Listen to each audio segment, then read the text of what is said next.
반갑습니다. 신사도 운동과 불건전한 신비주의 사상에 대해서 그 정보를 드리는 변광무입니다. 토마스 머튼이라고 하는 사람, 마음의 기도. 그러니까 이제 뭐 이런 기도, 이제 하나님의 음성을 들으면서 훈련으로 나아가야 된다. 하나님 음성은 훈련으로 듣는 것이다. 이런 허탄한 말들을 하는 겁니다. 이미 오래전에 토마스 머튼이라고 하는 거짓 선생과 관련해서 이제 쓴 글인데요. 좀 같이 잠시 살펴보겠습니다. 이 부분은 박재찬, 유기성, 토마스 머튼 보이시죠? 주 하나님이 이루어 돌보심과 평안이 유일한 구원자이신 그리스도 예수를 사랑하는 모든 자들에게 있기를 원합니다. 오늘도 우리가 안식에 들어가기를 애써 구하기를 원합니다.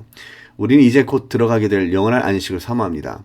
그날이 오기까지 우리는 주께 나아오기를 힘쓰며, 또한 모이기에 힘쓰며, 또한 덕을 세우는 일에 힘쓰며, 또한 화평하는 일에 힘쓰며, 또한 돕는 일에 힘쓰며, 또한 성경을 연구하고 묵상하는 일에 힘쓰며, 또한 전심으로 기도하는 일에 힘쓰며, 또한 중요합니다. 진리와 거짓을 분별하는 데 힘쓰며. 디모데후서 2장 15절 직접 펼쳐보시기를 바랍니다. 선한 일에 힘쓰며, 또한 하나님을 기쁘시게 하는 일에 힘쓰고 참 사랑이 담긴 복음을 전하는 데에 힘씁시다. 자, 토마스 머튼, 토마스 키링, 헨리 나우엔, 리차드 포스터. 자, 우리는 헛된 세상에 대한 염원과 애착을 버리고 우리의 힘을 기울일 만한 가치가 있는 것에 온 힘을 기울입시다. 우리의 마음이 어두워지지 않기를 바라며 무엇보다도 좁은 문으로 들어가기를 힘씁시다. 누가복음 13장 24절 직접 펼쳐서 확인해 보시기 바랍니다. 토마스 머튼이라 하는 자와 한국교회는 토마스 머튼, 프랭크 루박, 헨리 나우엔, 리거렌, 존 메인, 대천덕, 리차드 포스트, 달라스 윌라드, 존 오트버그, 유기성, 이동원, 최일도, 박노열, 강준민, 홍호기, 황용현, 허성준, 정원일, 박재찬, 김기웅, 차동엽, 토마스 키링, 안셀리 그린 등과 그들로부터 영향을 받는 인사들을 주의해야 합니다. 리차드 포스터, 유진 피터슨, 이동원, 리거렌. 자, 제가 제목을 이렇게 달았습니다. 지식 없이 행하는 자의 그럴싸한 표현과 교묘한 위장의 기도들. 자, 토마스 머튼이라고 하는 자의 서적 침묵 속에 만남에 보면 이런 글들이 있어요. 당신이 제 앞에 열어놓으신 길은 저 자신의 의지에 따라 가는 힘든 길과 비교하면 쉬운 길입니다. 주님, 제가 원하는 모든 것은 무엇이든지 더욱더 당신께 맡겨드리는 것입니다. 제가 앞으로 나아가면 갈수록 어디로 가고 있는지 모르고 있다는 점을 저는 더욱더 깨닫게 됩니다. 저를 이끌어주시고 저를 온전히 당신 뜻대로 하소서. 당신은 저희 하나님이시니 당신의 뜻을 행하도록 저를 가르쳐 주소서. 여러분들 이 기도문을 통해서 어떤 문제점을 발견할 수 있습니까? 그렇지 않을 것입니다. 하나님을 매우 사랑하는 사람의 기도처럼 들리지 않습니까? 리거렌, 프랭크 루박, 차동엽, 안셀른 그린. 이어서 살펴보겠습니다. 하느님, 소경처럼 어둠 속에 있는 저에게, 그러한 어둠 속에서도 당신을 찾으려고 애쓰고 있는 저에게 자비를 베풀어 주소서. 주 하느님, 제가 어디로 가고 있는지 저는 모르옵니다. 제 앞에 높여 있는 길을 도무지 알지 못합니다. 그 길이 어디에서 끝나는지도 확실히 알 수 없습니다. 또 저 자신을 진실로 알지도 못하고 제가 당신의 뜻을 따른다고 생각한다 해서 제가 실제로 그렇게 하고 있다고 할 수도 없습니다.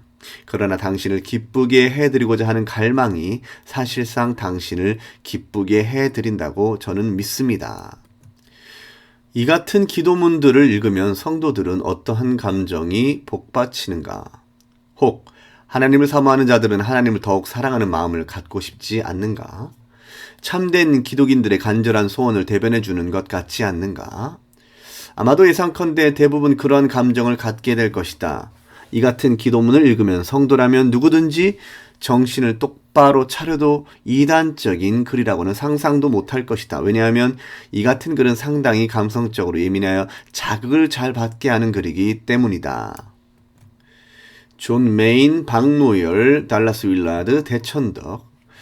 자, 이 사람은 자신의 글을 읽는 사람들로 하여금 감성적 세계로 초대하며 또한 이끌어간다. 그러나 이 글은 사람의 마음을 사로잡고 결국은 훔침으로 성경에 계시하는 다른 세계로 교묘히 인도되어진다. 우리는 책의 표지와 문장의 몇 부분만 읽고서는 이 같은 글들이 어떤 영으로부터 온 가르침인지 분별해 내기가 결코 쉽지 않다. 고린도후서 11장 4절에는요. 이렇게 기록됩니다. 만일 누가 가서 우리가 전파하지 아니한 다른 예수를 전파하거나 혹은 너희가 받지 아니한 다른 영을 받게 하나 혹은 너희가 받지 아니한 다른 복음을 받게 할 때에는 너희가 잘 용납하는도다. 요한일서 4장 1절에는 사랑하는 자들은 영을 다 믿지 말고 오직 영들이 하나님께 속하였나 분별하라. 많은 거짓 선지자가 세상에 나왔습니다. 라고 말씀하십니다. 그럼에도 불구하고 우리는 우리 주 예수님께서 사람의 미혹을 주의하라고 말씀하시며 그들은 속에는 노략질하는 일이라고 말씀하시며 택하신 자들도 미혹하리라고 말씀하신 것을 생각해내야만 한다. 오늘날 힌두교의 쿤들리니와 관련 있는 종교다운주의 사상과 신사도 사상을 퍼뜨리는 유명한 종교 지도자인 유규성 목사라는 자가 이 같은 사상에서 난 기도들을 흉내내며 거짓된 음성을 들으면서도 영성일기라고 하는 것을 가르치고 있다. 그는 분명히 천주교적 영성가의 기도일기를 모델 삼아 관상기도를 가르치면서 용엄한 영성일기라고 포장하여 개신교적 개념인 듯이 가르치고 있다. 그는 상상력으로 음성을 꾸며듣는 방법에 대해서 체계적으로 가르친다. 그러나 성도들은 영을 분별하라는 주의 명령을 마음에 새길 뿐만 아니라 실천해야만 한다. 대천덕, 황용현, 박노건, 존 오트버그. 사람이 귀를 들려 율법을 듣지 아니하면 그의 기도도 가증하니라. 토마스 머튼이라고 하는 자가 기도를 한 그 기도문을 우리가 살펴봤는데요. 율법을 듣지 아니하면 그의 기도도 가증하다고 잠언은 말씀하십니다. 하나님의 말씀을 듣지도 않고 알지도 않고 혹은 안다고 하더라도 왜곡되어 알며 변질된 자기 상상력과 마음의 부패와 연결짓는 그런 하나님의 말씀이라고 하는 것은 하나님의 말씀이 아니라 도리어 우상 숭배로 나아가는 것이죠. 오늘날 개신교권 내에 퍼져나가는 천주교 사상과 종교다운주의 사상, 오늘날 영성 있는 학자라고 일컬어지는 여러 천주교 영성가들의 수많은 서적들과 그들이 가진 사상이 개신교권 내에 난립하고 있다. 기독교 서점에 가면 이들의 서적이 끌어 넘치며 오늘날 유명하다는 개신교권 내의 일부 목회자들은 오직 성경에 만족하지 못하고 그것들의 영향을 받아 아첨하는 말들과 그럴싸한 말들을 하며 헛된 사상들을 끊임없이 홍보하고 있다. 이에 대해서 성경은 디모데후서 3장 13절에 악한 사람들과 속이는 자들은 더욱 악하여져서 속이기도 하고 속기도 하나니, 그러니까 그들은 속이는 일만 하는 것이 아니라 스스로 속기도 한다고 말씀하십니다. 유명하다는 목회자들이 속고 있어요. 그리고 또 사람들을 가르친다라고 하는 명목으로 속이기도 합니다. 2000년 전에도 그러하였죠. 디모데전서 1장 7절 말씀에 의하면 그들이 율법의 선생이 되려고 하지만 자기가 말하는 것이나 자기가 확증하는 것도 깨닫지 못한다라고 합니다. 그러니까 자기가 알지도 못하고 깨닫지도 못한다는 것을 그들이 가르친다라는 것이죠. 이 얼마나 위험천만한 일입니까?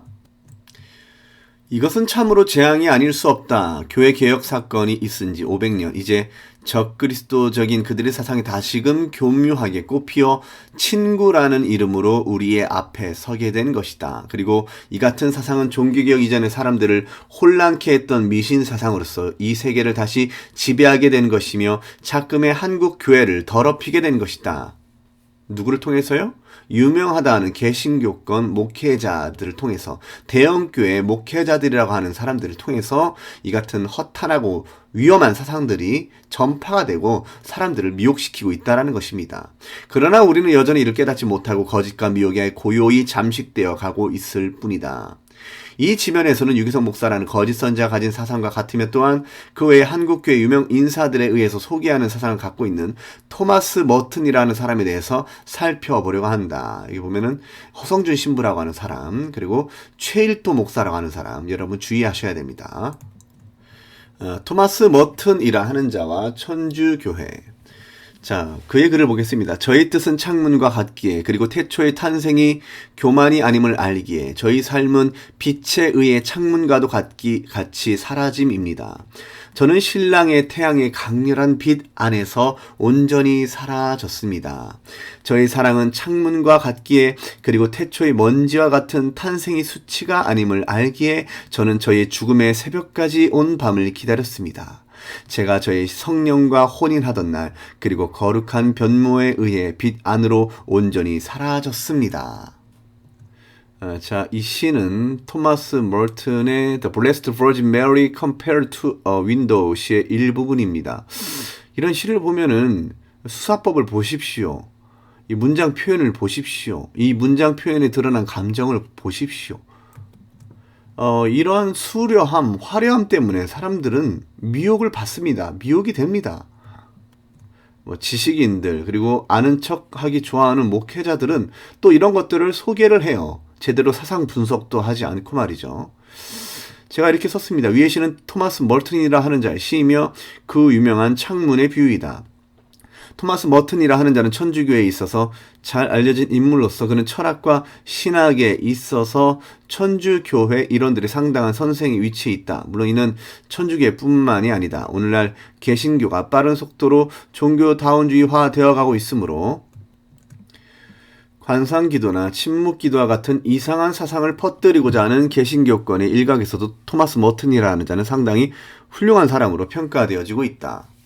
먼저 우리는 천주교회가 이해하는 마리아간에 대해서 다시 살필 필요가 있다. 천주교회는 예수님에게 인성을 부여한 주님의 어머니 마리아에 대해서 지나친 표현들을 사용하며 마리아를 신격화하는 것을 보게 된다. 그들은 마리아에 대하여 공식적으로 성모 마리아, 성모님 등으로 칭하며 그 외에도 하늘의 여왕, 원죄 없이 잉태하신 분, 평생 동정녀, 하늘에 승천하신 분, 발현과 기적을 일으키시는 분, 성도의 중보자, 바다의 별, 평화의 모, 천상의 모 등이라고 표현하며 또한 칭송한다.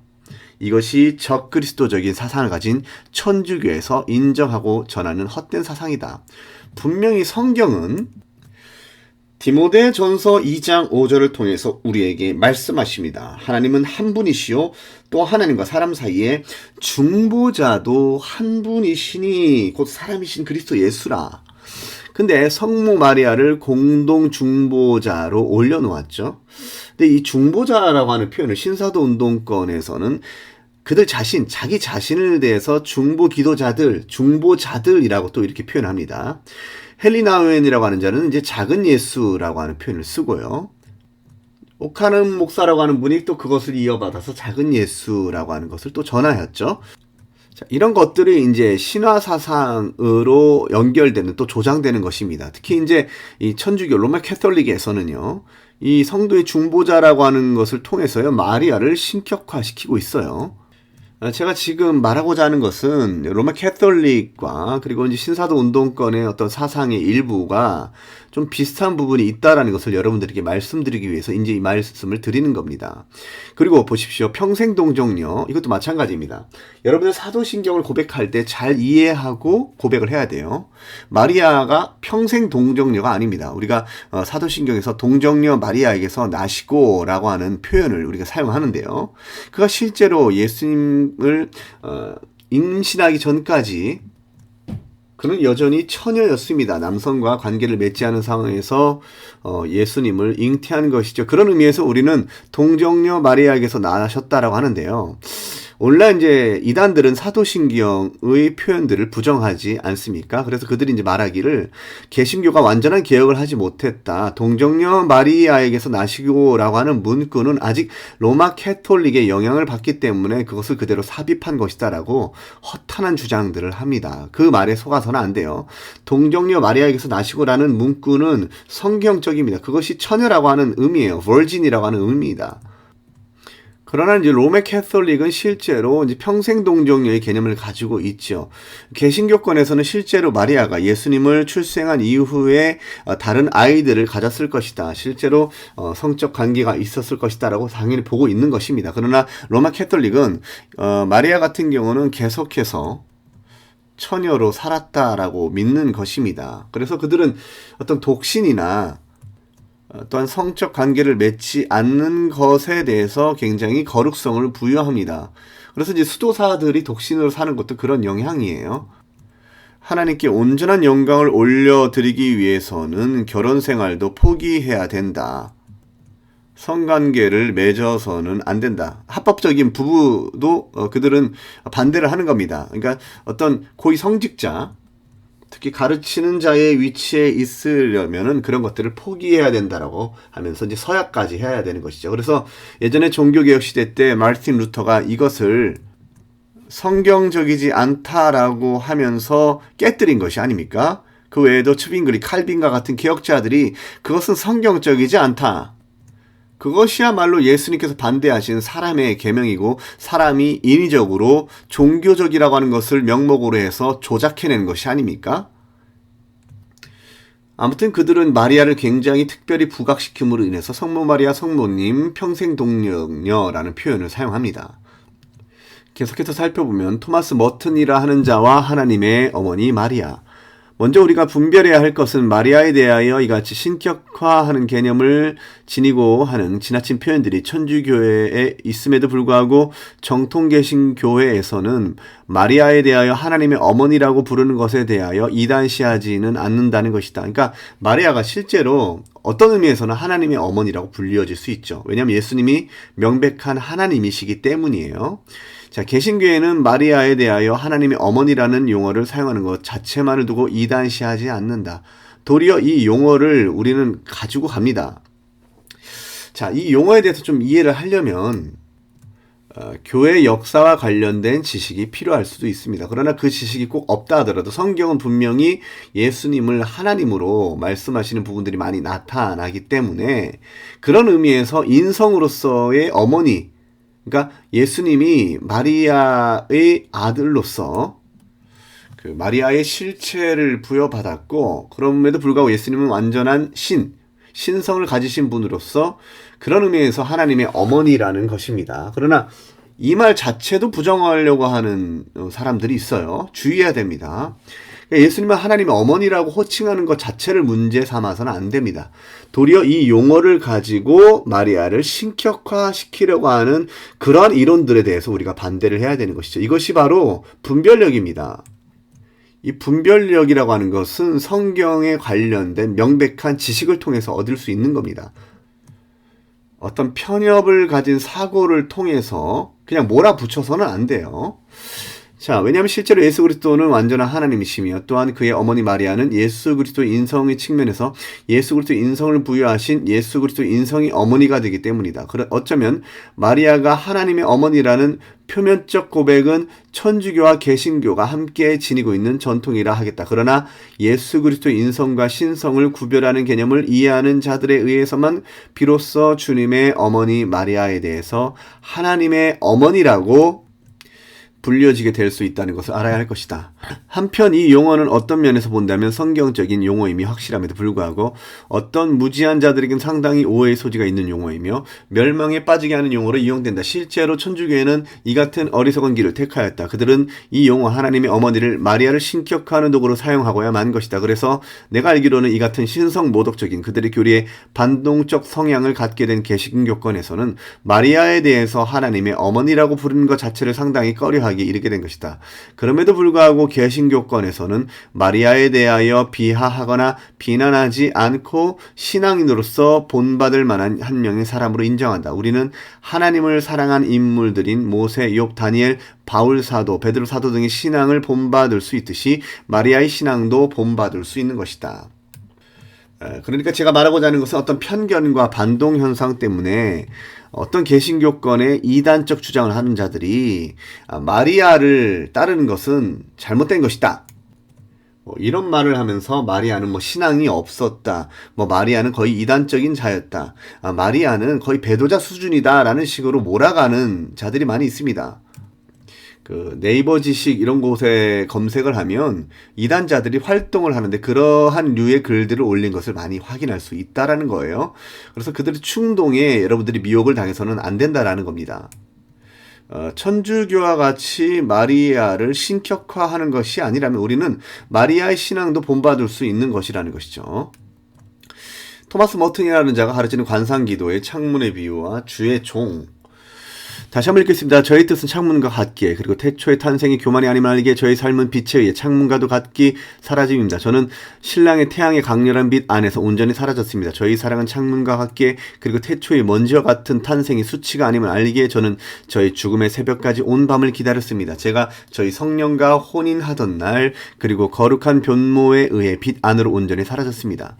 살펴볼 만한 것은 국내 천주교에서 상당히 명망 있는 박모모 신부라고 하는 사람은 토마스 머튼이라 하는 자가 지은 위의 시의 내용에서 저의 뜻은 창문과 같기에 저희 사랑은 창문과 같기에 라는 표현에 대해서 간설하며 위의 시에서 저가 의미하는 바가 성모 마리아를 말하는 것이라고 소개하였다. 이는 옳은 말이다.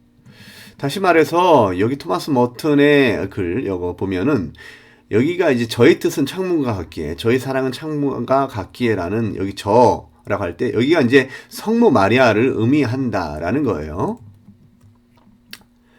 무엇보다도 토마스 머튼이라 하는 자는 마리아에 대해서 성모 마리아라고 칭하기를 즐겨하며 그러니까 이제 그 로마 캐톨릭의 성모 마리아라는 표현 이 표현을 통해서 마리아를 신격화시키죠.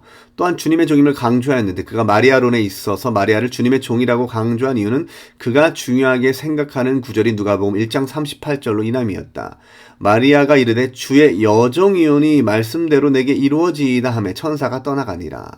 여기 지금 마리아가 스스로 주의 여종입니다 라고 말하고 있지 않습니까? 이같이 마리아에 대한 주님의 종의 이미지는 토마스 머튼이라 하는 자로 하여금 그를 더욱 깊은 관상의 차원으로 이해하는 데 있어서 큰 밑거름이 되는 것이었다. 이제 토마스 머튼이 이 관상기도라고 하는 것을 말할 때에 이런 것들이 이제 자료가 되는 것이죠.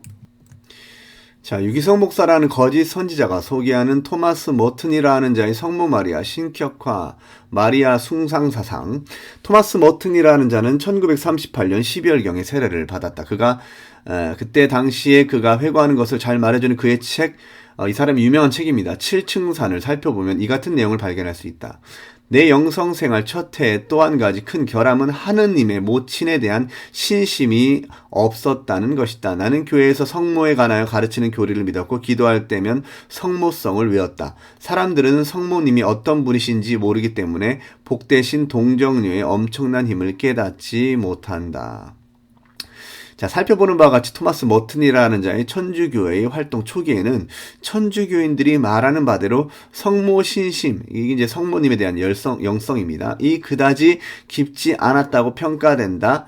그 이유는 토마스 머튼이라 하는 자가 쓴 위의 회고담에서 확인할 수 있는 바와 같이 그는 하나님의 모친이라고 불려지는 성모 마리아에 대한 자신의 이해의 결함이 있었다고 스스로 표현하고 있기 때문이다. 그러나 시간이 흐름에 따라서 그의 마리아 신격화는 그가 경험했다 하는 깊은 영적 체험들을 통해서 더욱 견고화되기 시작하였다. 토마스 머튼이라는 자는 세례를 받았던 1938년으로부터 약 2년 뒤인 1940년 성모 성지를 순례하기 위해서 쿠바의 하바나에 방문을 하게 된다. 그는 성모 성지의 여러 곳을 둘러보면서 다양한 결심과 다짐을 하게 되며 성모의 영성이 깊어지게 되었다. 그는 곧 쿠바 성지 순례에서 성모님께 자신을 봉헌하였다. 그리고 그는 이때에 그는 사제가 된다면 첫 미사를 봉헌하겠다고 고백을 하게 된다. 그의 책 7층산에 의하면 토마스 머튼이라 하는 자가 그때 당시 회고를 밝힌 것을 살필 수 있다. 자, 그때 토마스 머튼이라 하는 자가 뭐라고 했습니까? 성모님, 제 마음을 당신께 드리겠습니다. 지금 성모라고 하는 사람한테 기도를 하죠. 만일 당신이 저에게 이 사제직을 얻어주신다면 저는 당신의 사랑으로서 제게 이 큰 은총을 주신 성삼위께 감사하는 뜻으로 첫 미사가 당신의 손을 통해 당신을 위해 봉헌되도록 하겠습니다. 토마스 머튼이라는 자는 어째서 예수 그리스도께 기도하지 않고 그들이 성모라 부르는 마리아에게 구하는가? 그는 또한 어째서 천주교의 사제직을 구하는가? 이것이 곧 천주교의 정체이다. 천주교 안에 있는 그들의 가르침으로는 그 가르침을 받아들인 사람들에게 결코 구원이 없다. 그곳은 온갖 더러운 물이 나오는 곳이다. 아까 전에 제가 말씀드렸죠. 하나님은 한 분이시여 또 하나님과 사람 사이에 중보자도 한 분이시니 곧 사람이신 그리스도 예수라. 유기성 목사라는 거짓 선지자가 소개하는 프랭크 루박, 달라스 윌라드, 존 오트버그, 이 관상기도의 대부로 꼽히는 사람을 그들이 꼽으라면은 이제 토마스 머튼으로 나아간다라는 거예요. 자, 토마스 머튼이라고 하는 자의 책인 7층산에서 유일한 중보자이신 예수께 묻지 않고 성모님 제 마음을 당신께 드리겠습니다라고 말하는 것, 곧 성모에 대하여 구하는 것이 곧 그가 가진 헛된 사상을 가진 것에 대한 증거이며 이것이 곧 천주교가 가진 헛된 사상인 성인 통공 사상에 기반하는 것임을 알려주는 것이다. 즉 천주교야 이 같은 가르침을 받는 그는 죽은 자의 교통을 믿고 있는 것이다. 그러니까 마리아에게 기도한다라고 하는 것 자체가 이게 성인 통공 사상에서 난 거예요. 천주교는 사도신경에서 고백하고 있는 바 성도가 서로 교통하는 것과 라는 고백을 개신교회와 동일하게 고백하면서도 좀 더 다른 차원의 개념으로 받아들이고 있다. 자, 그러니까 이단들이 이제 개신교권에서 이제 미혹을 할 때에 천주교의 사상을 받아들이는 것을 아직 포기하지 않았다라고 말해요. 그러면서 이제 문구에도 문제를 삼습니다. 천주교회가 과거에 성도가 서로 교통하는 것과라고 하는 것을 성인 통공 사상에서 기반한 것을 개신교가 그대로 받아들인 것이다 이렇게 말하고 있다라는 거예요. 얼마나 허탄한 주장입니까?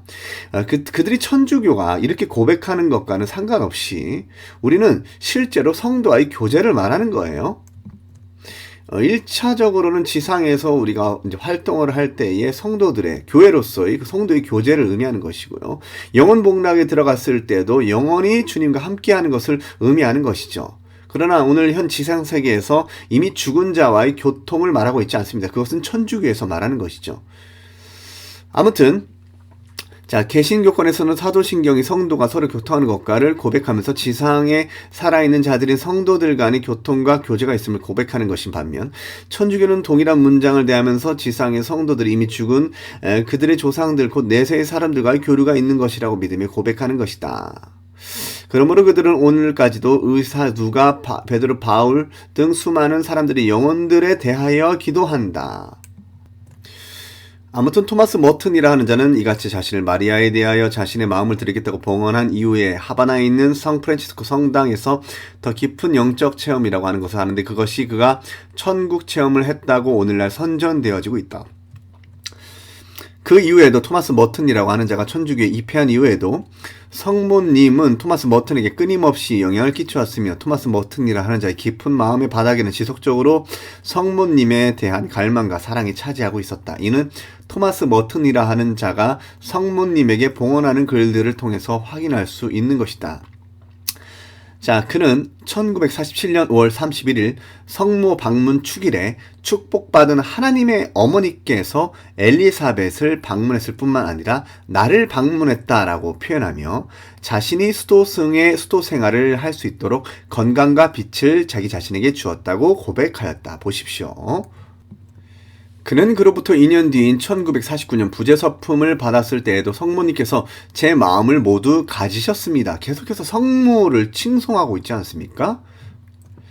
그는 계속해서 세상에 그리스도께서 주셨던 복음서를 성모님께서 저에게 주셨습니다. 지금 성모와 자신과의 연락관계를 계속 얘기하고 있습니다.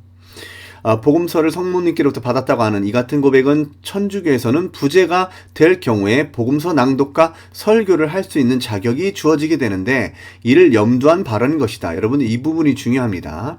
그러니까 이제 천주교에서 하는 일들이 이런 거라는 거예요. 자, 복음서를 성모님께로부터 받았다고 이렇게 고백하는 것이 자연스럽다라는 겁니다. 왜 그렇습니까? 천주교에서는 부재가 될 경우에 이 같은 일을 해야 된다라는 거예요. 복음서 낭독, 설교를 할 수 있는 자격이 주어지게 되는데 이를 염두한 바는 다시 말해서 토마스 머튼이라 하는 자는 성모님께서 복음서를 자신에게 주었다고 표현하며 자신의 설교권이 마리아에게서 왔다고 표현하는 것이다. 이와 같이 토마스 머튼이라 하는 자는 점점 더 심각할 정도로 성모 신심에 대해 깊어지기에 이르렀다. 그래서 제가 말하는 부분이 이런 부분입니다. 이게 로마 캐톨릭 그 예배에 참석하는 모든 사람들이 지옥 간다라고 우리가 명백하게 말할 수는 없어요. 우리는 심판자가 아니기 때문에. 그러나 적어도 이렇게 부재가 되거나 신부가 되는 과정을 거치면은 이렇게 마리아를 숭상하는 지위에 올라가기 때문에 적어도 그들에게는 구원이라는 것을 찾아볼 수 없다라고 우리는 교리상 말할 수밖에 없게 됩니다. 그러니까 이제 그들이 신부가 되는 과정에 있어서 성모 마리아를 공동 중보자로 내세우면서 우상 숭배를 실제로 하게 된다라는 겁니다. 그러므로 우리는 명백하게 말해야 된다라는 거예요. 로마 캐톨릭의 교리는요, 적그리스도의 사상이고요, 구원이 없는 가르침이고요, 도리어 구원을 빼앗는 그런 악질적인 가르침이라는 거예요. 로마 캐톨릭에는 구원이 없다라고 하는 의미가 바로 그런 의미입니다. 로마 캐톨릭에는 구원이 결코 없어요. 계속해서 살펴보겠습니다. 토마스 머튼이라는 자는 그로부터 7년 뒤인 1956년에 은둔처에 들어가서 홀로 생활을 하게 된다. 아는 사람들은 아는 바와 같이 천주교의 경우에 천주교인이 스스로 서기 위해서는 특별히 이 고독과의 싸움을 견뎌야 한다. 그러나 혹 개신교인들은 그들이 이같이 세상과 점차 격리되며 고독과 싸우기 위한 상황을 스스로 조성하는 것을 보고 훌륭한 사람들이구나, 대단한 종교적 인내를 추구하며 성화되어가는 사람이구나, 이렇게 이제 평가를 하게 될 것이죠. 그렇게 평가하면서 미혹되어질 필요는 없다. 그 같은 것, 곧 결혼을 포기하는 것이나 세상으로부터 멀어지는 것은 불교나 그 외의 허영심을 채워주는 고독과 은둔을 지향하는 종교들에게도 많이 나타나는 것이다. 다시 말해서 진리라고 하는 것에 대한 분별은 그런 고행을 통해서 얻어지는 것도 깨달아지는 것도 알게 되는 것도 아니라는 겁니다. 잠시 본인이 토마스 머튼이라 하는 자의 운둔 생활과 이 같은 것을 강제하여 조장하는 천주교회의 어떤 헛된 가르침을 지적하고자 한다. 우리는 세상을 사랑하는 마음으로부터 벗어나기 위해서 육체적으로 세상의 것들과 멀어지려 할 것이 아니라 마음으로부터 그것을 멀리해야 한다. 우리는 우리의 옷을 찢으려 할 것이 아니라 도리어 마음을 찢어내야 하며 마음의 할례를 행하여야만 하는 것이다. 우리는 표면을 단장하고자 애쓸 것이 아니라 항상 이면을 단장하고 거룩하게 해야만 한다. 그러나 천주교는 지나치게 형식적이고 그들의 교리는 매우 교활하며 철저하게 위선적이다. 그들이 세상으로부터 더럽혀지지 않기 위해서 그들 나름대로의 울타리를 치며 동굴을 만드는 것에 대하여 본인도 어느 정도는 이해할 수 있고 가상하기는 하지만 그렇게 수렁을 향하여 달려만 가는 것은 주님께서 원하시는 것이 결코 아니라는 것이다. 더군다나 이것을 서약의 의미로 전환시켜서 사람의 자유를 도리어 억압하고 빼앗고 있다. 천주교 사제가 되기 위해서는 이것은 반드시 통과해야 하는 터널이 되는데, 그러나 성경 어느 곳에도 독신서약이나 은신처의 생활을 일정 기간 해야 한다는 것과 이런 것들에 대해서 맹세를 해야 된다는 가르침은 주님의 계명에서는 전혀 찾아볼 수 없는 것이다. 그러니까 로마 캐톨릭 사제들은요, 주님의 계명을 아는 것에 지극히 작은 기초조차 알지 못하고 있다라는 겁니다. 요한일서 5장 3절에는 이렇게 기록됩니다. 하나님을 사랑하는 것은 이것이니 우리가 그의 계명들을 지키는 것이라. 그의 계명들은 무거운 것이 아니로다. 하나님을 사랑하는 것, 그것이 계명을 지키는 것인데요. 이들은 계속해서 어려운 터널을 만들어 놓고선 그것을 반드시 해야 되고 맹세를 해야 된다고 이렇게 가르친다라는 거예요. 이것이 예수님께서 싫어하셨던 사람의 계명이라고 하는 것입니다. 이것은 중세시대의 천여 년을 타락하게 만들었던 사람의 계명이며 종교 지도자들이 마귀에게 미혹을 받아서 만들어낸 함정이 될 뿐이다. 그러나 참 성도는 정신을 차리고 이같이 조작된 종교적 규례에서 난 신념의 허탄함을 자각하고 그들이 심겨준 헛된 사상으로부터 난 수렁과 만들어진 고정관념에서 하루속히 나와서 거룩한 복음을 전해야만 하는 것이다. 하나님의 자녀들은 구별되어지지 않은 더러운 곳, 곧 세상으로 향하여 나아가면서 세상 안에서는 전혀 발견될 수 없는 구별된 복음을 적극적으로 전해야 한다. 예수께서는 세상 안에는 진리가 없다고 하셨으므로 멸망당하는 수많은 우리의 친구들을 위해서 세상으로 나와야 한다. 우리에게는 숨는 일을 고상한 일로 생각하여 자기 아집에 갇혀 있을 것이 아니라 도리어 악을 선으로 변하게 하는 나아가는 일에 힘써야만 하는 것이다. 자, 지금부터 좀 관상기도에 대해서 살펴보려고 하는데요. 개신교권 내에서 퍼져나가는 수도원적 분위기와 그것으로부터 조성되는 관상기도. 오늘날 개신교권의 한국교회의 수도원적 분위기가 계속해서 확산되고 조성되고 있다. 어째서 한국교회는 중세의 1000년 동안을 암흑기에 가두어두었던 수도원 제도를 흉내내며 다시 그곳으로 회귀하려 하는가? 제가 여기서 천년기라고 했는데요. 실제로는요, 1500년, 2000년기입니다. 짧게 잡아서 천년기를 말하는 거예요. 2000년 동안, 거의 1500년 동안 암흑에 가두었던 것이 이제 수도원 제도로 통해서 나타나는 거예요. 그러나 우리는 고독과 침묵의 일정 부분만을 받되 그것에 온 힘을 기울여서는 안 된다. 기록된 성경은 여러 곳에서 말씀하시기를 누가 말하려면 하나님의 말씀을 하는 것 같이 하라라고 하신다. 너는 말씀을 전파하라. 때를 얻든지 못 얻든지 항상 힘쓰라라고 하신다. 우리는 주님께서 주신 말씀을 뒷전에 두고 방구석에 처박혀 있으려 하는 일을 지나치게 지향하려 해서는 안 되는 것이다. 그럼에도 오늘날 개신교권 내 많은 교인들이 오해하고 있다. 그들은 침묵이라는 이 같은 말이 상당히 고상하고 거룩한 말인 것처럼 착각하며 수도원 제도를 하나의 향수가 되는 것처럼 그리워하고 있다. 침묵을 사랑하는 그들의 말에 의하면 침묵은 금이라는 것이다. 과연 그러한가? 그러나 이 같은 말들은 개신교인들은 극히 주의해야 할 뿐만 아니라 이 같은 말에 대하여 분별하여 말해야 하고 또한 분별하며 들어야만 한다. 때론 침묵이 금일 때가 있는 것이 사실이긴 하여도 아닌 경우도 많다는 사실을 항상 생각해야 한다. 우리는 한 가지 개념만을 고집적으로 마음에 허용해서는 안 된다. 실제로 천주교는 그럴싸하게 들리는 이 같은 말들을 통해서 침묵을 강조하며 악한 일들을 위선이라는 포장지로 가장하지만 개혁주의 전통은 침묵을 도리어 부정적으로 보고 있다는 사실을 개신교도들은 명심해야 한다. 성경과 개혁주의자들은 침묵을 깨라. 그것이 너를 속이며 잠재울 것이다. 거짓을 밝히 드러내라 라고 가르친다. 도리어 개신교권의 개혁자들은요, 뭐라고 했습니까? 침묵은 독이다. 침묵을 깨라. 교묘히 악한 것을 숨기고 위장하는 그런 침묵을 깨뜨리고 거짓된 것을 드러내라 라고 가르치는 것이 개혁파 신학입니다. 조금 더 살펴보겠습니다. 고귀한 가치는 그저 안일하게 침묵함인가 아니면 죄악을 지적함인가. 그러나 오늘날 혹 여러 가지 혼미한 사상으로 인해서 마음이 둔해지게 되었을 사람들을 대하여 외친다. 당신은 이단 사상이 교회에 만연하여도 침묵할 것인가? 당신은 연옥교리가 퍼져나가도 과연 침묵할 것인가? 당신은 사랑하는 자식이 죄악을 은밀히 행하여도 침묵할 것인가? 그렇다면 당신은 안타깝지만 당신은 그리스도의 종이 아닌 것이다. 그리스도인들은 반드시 잘못된 것, 곧 이 세상과 심지어는 교회에게서도 만연하게 된 폐단과 악습과 병폐와 헛된 거짓들을 바라보며 동굴로 들어가기에 힘쓸 것이 아니라 세상 앞에 서서 그 모든 헛된 것과 거짓된 것들을 지적해야 한다. 그리고 회개를 촉구해야만 한다. 사람이 회개하지 아니하면 그가 그의 칼을 가시며 그의 활을 이미 당기어 예비하셨도다. 예수께서는 지혜의 말씀으로 그의 공생의 일생 동안 끊임없이 세상의 죄악들을 지적하셨다는 것을 성도들은 명심해라. 예수께서 계속 침묵만 하셨습니까? 계속해서 지적하고 드러내셨죠. 지적이 없이는 책망이라는 것도 존재하지 않고 책망이 없이는 회개라는 것도 없는 것이다. 회개라는 것이 없이는 하나님을 향한 성도들의 사랑을 증명할 방법이 도무지 없는 것이다. 물론 우리가 죄악에 대해서 지적할 때 그 지적의 화살은 첫째로 하나님의 말씀에서 난 것이어야만 할 것이며 둘째로 그것은 나에게 먼저 돌려줘야 할 것이다. 제가 지금 이것을 부인하는 것이 아닙니다. 나에게 채찍과 지적의 화살을 돌리지 말아야 될 것을 말하는 것이 아닙니다. 그러나 지적과 책망은 꼭 필요하다라는 것이에요. 다시 강조하지만 침묵은 금이다라는 말은 성도들은 극히 주의해야 한다. 오늘 개신교권에서 퍼져나가고 있는 것들입니다. 중세 때에 그들은 독신서약을 하고 은밀한 시간에는 창기드가 몸을 더럽히면서도 공식적으로는 침묵은 금입니다라고 가르치며 비판하지 말고 사랑하십시오라고 선동하고, 제가 좀 언급하지 않을 수 없는데 제 유튜브 영상을 보고서 이런 말을 하는 사람들이 많이 있습니다. 비판하지 말고 기도하십시오. 사랑하지 마십시오. 비판하지 말고 사랑하십시오.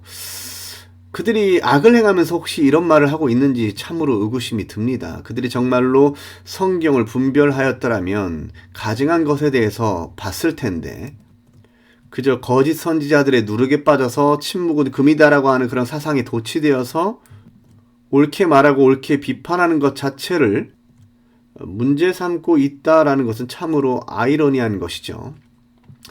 아무튼 비판하지 말고 사랑하십시오라고 선동하고 교회에 부도덕적인 문제가 터질 때마다 그들은 이유를 묻는 양들에게 지그시 웃으며 말해주기를 교회의 덕을 세우기 위해서 잠시 잠잠하고 기도합시다라고 거짓으로 끊임없이 가르쳐왔다.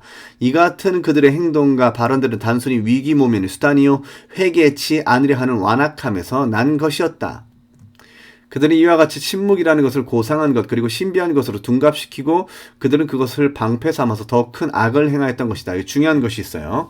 이 관상기도가 이 침묵이라는 것을 아주 고상한 것으로 여기면서 심지어는 더 나아가서 신비한 것으로 만들어 버렸어요.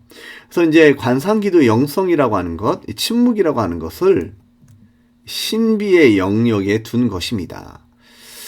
그들은 어째서 침묵을 신비적인 것으로 둔갑시키는가? 침묵과 신비는 어떠한 상관관계가 있으며 침묵 그것의 신비적 색채를 덧입음은 무슨 교묘한 의도가 숨어 있는가? 이는 토마스 머튼이라는 자와 그의 사상을 공유하는 모든 천주교적 영성가들 존 오토프, 달라스 윌라, 리처드 포스터, 프랭크 루박과 그 같은 사상을 견지한 동료들이 오늘날의 침묵 기도를 강조하는 이유를 알면 침묵과 신비와의 관계도 알게 될 것이다. 오늘날 브라이언 박이라고 하는 자가 하나님의 음성 듣기를 가르치면서 침묵으로 나아가게 되면 하나님의 음성이 들린다라고 선전하는데요. 제가 그래서 그것을 불건전한 신비주의 사상이라고 하는 것입니다. 이게 천주교적 영성과도 깊은 관련이 있어요. 이게 천주교에서 가르치는 것이 바로 침묵이고 그것이 신비의 영역이고 신비로 들어가면은 하나님의 음성을 듣게 된다. 하나님의 인도함을 받게 된다라고 계속해서 선동하여 가르친다라는 겁니다. 그리고 그들이 듣는다고 하는 하나님의 음성은 성경 말씀, 곧 성령의 감동으로 기록된 성경 말씀 밖에 또 다른 사사로운 그들의 생각으로 듣는 하나님의 음성이라고 하는 것을 말하는 것입니다. 유기성 목사라고 하는 자가 말하는 그 상상력으로 음성을 듣는 생각, 그 생각의 음성, 느낌으로 듣는 그 음성을 말하는 것이에요. 그러나 침묵이라는 것은 도리어 많은 경우에 죄를 확산시키는 통로가 된다. 성도들은 오늘날 흔히 퍼져나가는 침묵의 영성을 주의해야 한다. 참 성도는 주께서 주신 지혜로 선악을 날마다 분별하여 경계할 뿐만 아니라 거짓을 날마다 밝히고 드러내며 심지어는 꾸짖어야 한다. 여러분들 이 성경 구절 다 찾아서 한번 읽어보십시오. 빌립보서 1장 10절, 디모데후서 2장 15절, 히브리서 5장 14절, 요한일서 4장 1절, 에베소서 5장 11절, 디도서 1장 9절, 2장 15절, 딤전 4장 2절, 5장 20절. 마귀와 마귀적 사상을 대적해야만 한다. 베드로전서 5장 9절, 야고보서 4장 7절. 어째서 우리의 죄악을 포장하기 위해서 선함이라는 껍데기를 이용하여 우리의 입을 스스로 다물게 해서는 안 되는가? 그 이유는 침묵의 장소는 많은 경우에 교묘하고도 은밀한 죄악의 처소이며 불법의 확산지가 되기 때문입니다. 그러므로 우리는 비판하는 일을 죄악시하는 태도를 하루속히 버리고 도리어 사람들이 가진 신앙이 올바른지 그리고 그들의 신학이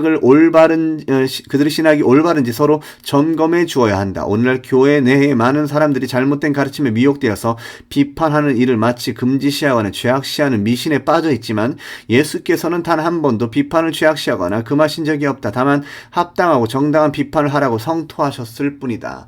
도리어 예수께서는 그의 성도들에게 분별하라고 하시며 판단하라고 하시며 심지어는 기록된 성경을 통해서 성도들은 천사들까지도 판단하게 될 것이라고 하셨다는 것이다. 오늘날 비판을 하면 비판의 영에 사로잡혔다는 등 유기성 목사라는 거짓선지자가 하는 말입니다. 정신없는 소리를 하는 사람들이 예배당 안에 가득 차 있고 더러워져 있지만 그것은 예수 그리스도의 정신도 사상도 아니며 전혀 성경적이지도 않다.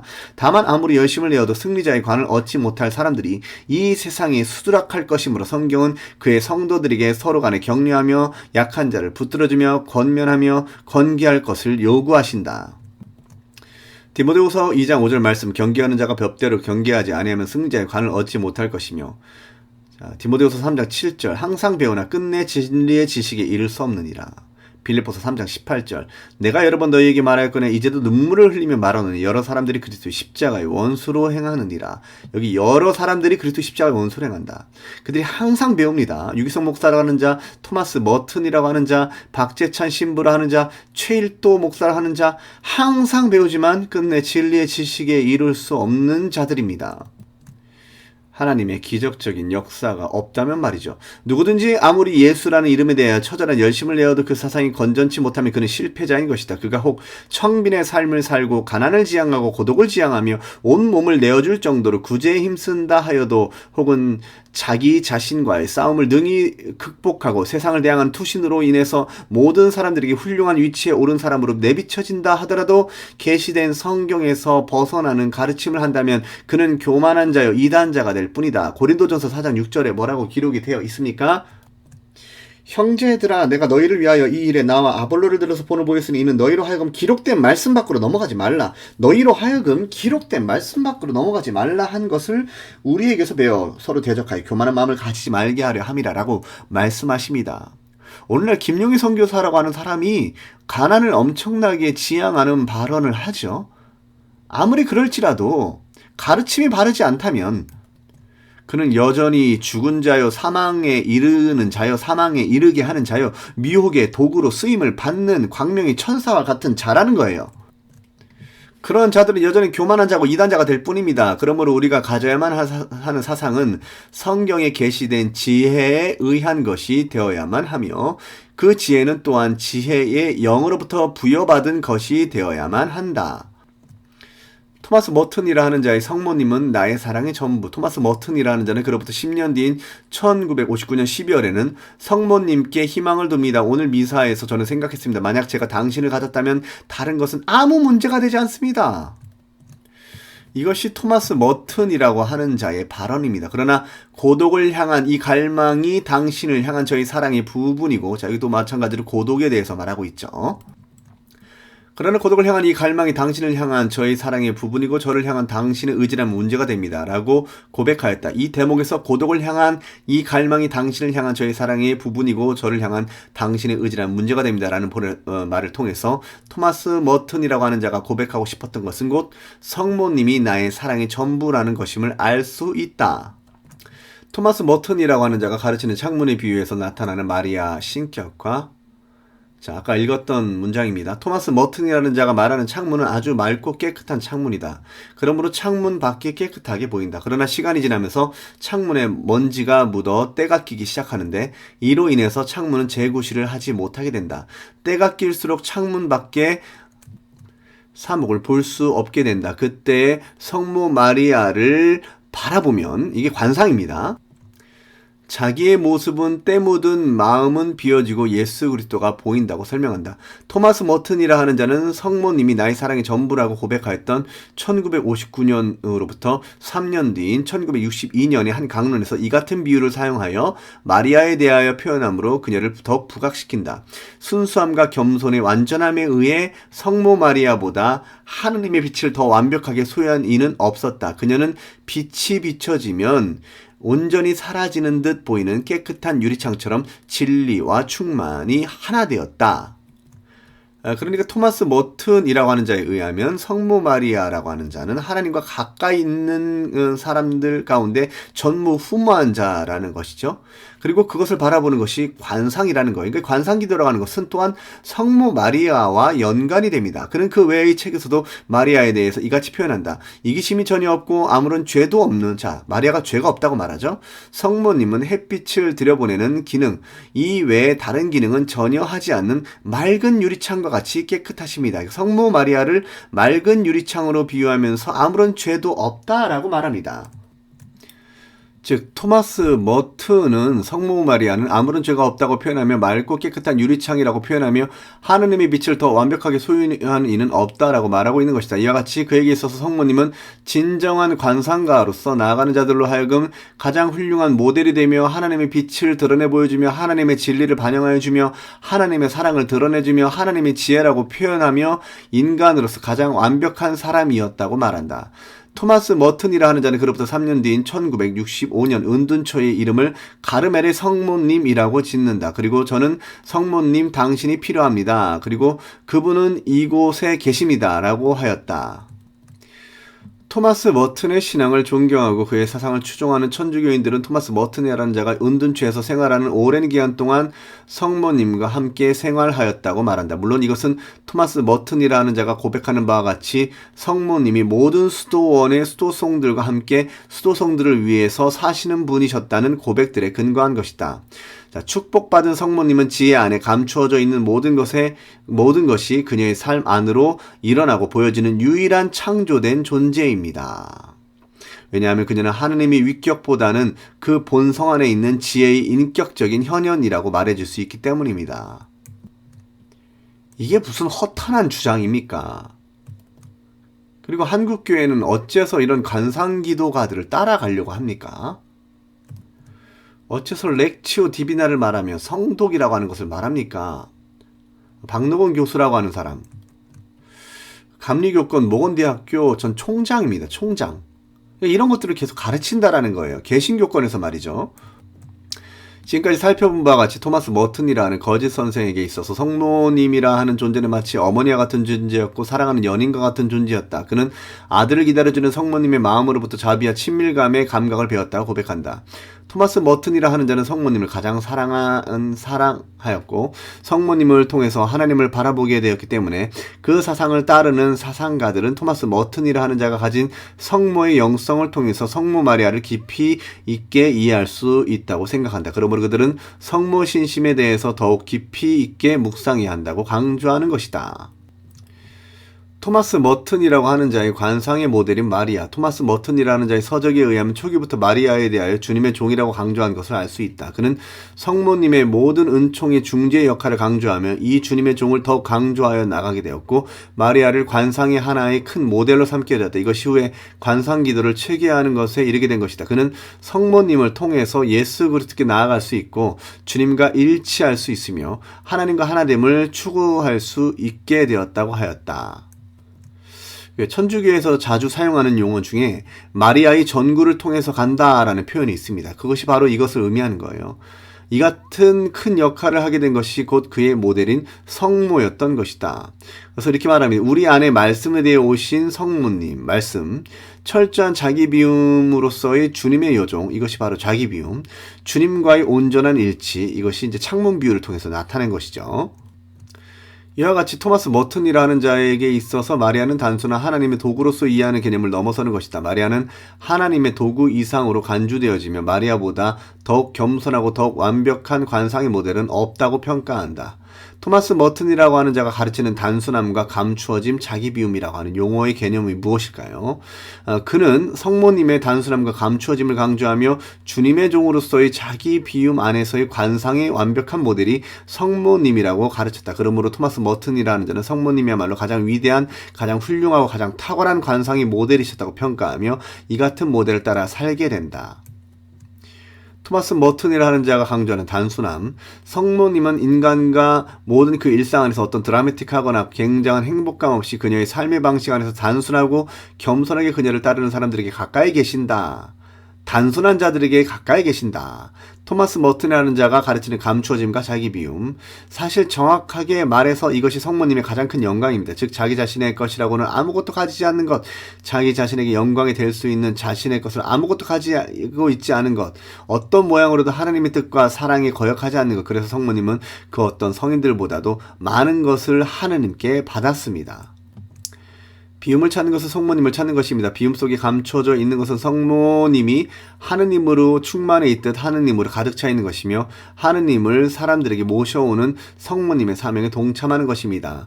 성모님이 모든 성인들 중에서 가장 완전하게 가난하시고 가장 완전하게 감추어진 분이셨으며 자기 자신의 것이라고는 어떤 것도 절대 소유하려고 하지 않으신 분이었습니다. 자신이 드러나지 않게 살기를 바라는 사람들은 성모처럼 하느님과 가까운 사람들입니다. 토마스 머튼이라 하는 자의 윗글들에서 비움 속에 감춰져 있는 것은 성모님이 하느님으로 충만히 있듯이라고 하였고 성모님이 가장 완전하게 감춰진 분이라고 하였다. 즉 이 말의 의미는 비움 속에 감춰져 있는 성모님이라는 뜻이다.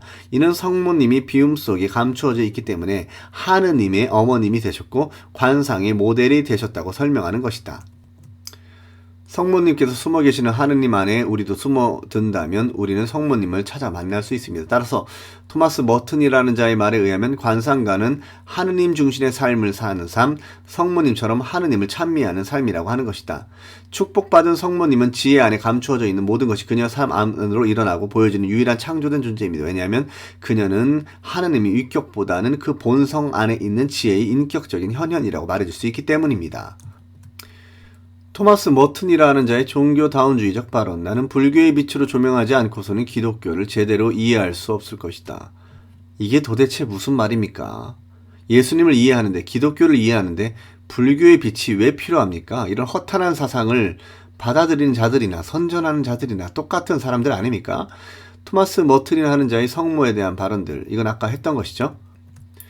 조금 살펴보면 내 영성생활 첫 해의 또 한 가지 큰 결함은 하느님의 모친에 대한 신심이 없었다는 것이다. 나는 교회에서 성모에 관하여 가르치는 교회를 믿었고 기도할 때 성모성을 외웠다. 사람들은 성모님이 어떤 분이신지 모르기 때문에 복되신 동정리에 엄청난 힘을 깨닫지 못한다. 성모님, 제 마음을 당신께 드리겠습니다. 만일 당신이 저에게 이 사제직을 얻어주신다면 저는 당신의 사랑으로서 제게 이 큰 은총을 주신 성삼위께 감사하는 뜻으로 첫 미사가 당신의 손을 통해 당신을 위해 봉헌되도록 하겠습니다. 이렇게 말했다라는 거예요. 1947년 5월 31일 성모 방문 축일에 축복받은 하나님의 어머니께서 엘리사벳을 방문했을 뿐만 아니라 나를 방문했다. 성모님께서 제 마음을 모두 가지셨습니다. 세상에 그리스도께서 주셨던 복음서를 성모님께서 저에게 주셨습니다. 성모님께 희망을 둡니다. 왜 성모님께 희망을 둡니까? 오늘 미사에서 저는 생각했습니다. 만약 제가 당신을 가졌다면 다른 것은 아무 문제가 되지 않습니다. 그러나 고독을 향한 이 갈망이 당신을 향한 저희 사랑의 부분이고 저를 향한 당신의 의지라면 문제가 됩니다. 고독을 향한 이 갈망이 당신을 향한 저희 사랑의 부분이고 저를 향한 당신의 의지라면 문제가 됩니다. 순수함과 겸손의 완전함에 의해 성모 마리아보다 하나님의 빛을 더 완벽하게 소유한 이는 없었다. 그녀는 빛이 비춰지면 온전히 사라지는 듯 보이는 깨끗한 유리창처럼 진리와 충만이 하나 되었다. 이기심이 전혀 없고 아무런 죄도 없는 성모님은 햇빛을 들여보내는 기능 이외에 다른 기능은 전혀 하지 않는 맑은 유리창과 같이 깨끗하십니다. 저는 성모님 당신이 필요합니다. 그리고 그분은 이곳에 계십니다. 축복받은 성모님은 지혜 안에 감추어져 있는 모든 것이 그녀의 안으로 일어나고 보여지는 유일한 창조된 존재입니다. 왜냐하면 그녀는 하느님의 위격보다는 그 본성 안에 있는 지혜의 인격적인 현현이라고 말해줄 수 있기 때문입니다. 사실 정확하게 말해서 이것이 성모님의 가장 큰 영광입니다. 즉 자기 자신의 것이라고는 아무것도 가지지 않는 것, 자기 자신에게 영광이 될 수 있는 자신의 것을 아무것도 가지지 있지 않은 것, 어떤 모양으로도 하느님의 뜻과 사랑에 거역하지 않는 것. 그래서 성모님은 그 어떤 성인들보다도 많은 것을 하느님께 받았습니다. 비움을 찾는 것은 성모님을 찾는 것입니다. 비움 속에 감춰져 있는 것은 성모님이 하느님으로 충만해 있듯 하느님으로 가득 차 있는 것이며 하느님을 사람들에게 모셔오는 성모님의 사명에 동참하는 것입니다. 성모님이 모든 성인들 중에서 가장 완전하게 가난하셨고 또 가장 완전하게 감추어진 분이셨으며 자기 자신의 것이라고는 어떤 것도 절대 소유하려고 하지 않으신 분이셨습니다. 드러나지 않게 살기를 바라는 사람들은 성모님처럼 하느님과 가까운 사람들입니다. 성모님께서 숨어 계시는 하나님 안에 우리도 숨어든다면 우리는 성모님을 찾아 만날 수 있습니다. 축복받은 성모님은 지혜 안에 감추어져 있는 모든 것이 그녀의 삶 안으로 일어나고 보여지는 유일한 창조된 존재입니다. 왜냐하면 그녀는 하느님의 위격보다는 그 본성 안에 있는 지혜의 인격적인 현현이라고 말해줄 수 있기 때문입니다. 성모님은 인간과 모든 그 일상 안에서 어떤 드라마틱하거나 굉장한 행복감 없이 그녀의 삶의 방식 안에서 단순하고 겸손하게 그녀를 따르는 사람들에게 가까이 계신다. 지금까지 관상기도 렉티오 디비나 그리고 이제 박재찬 신부라고 하는 사람이 아주 소개하는 토마스 머튼이라고 하는 자, 유기성 목사라고 하는 자가 결국 뭐 달라스 윌라드나 존 오트버거나 프랭크 루박을 통해서 소개하는 토마스 머튼이라고 하는 자가 어떤 사상을 가지고 있는지 그리고 한국교회에 어떤 악영향을 끼치고 있는지 살펴봤습니다. 여러분들 잘 분별하시고 거짓 교사 노릇하는 자들, 거짓된 사상을 전하는 자들의 미혹에 심취되지 않으시기를 바라겠습니다.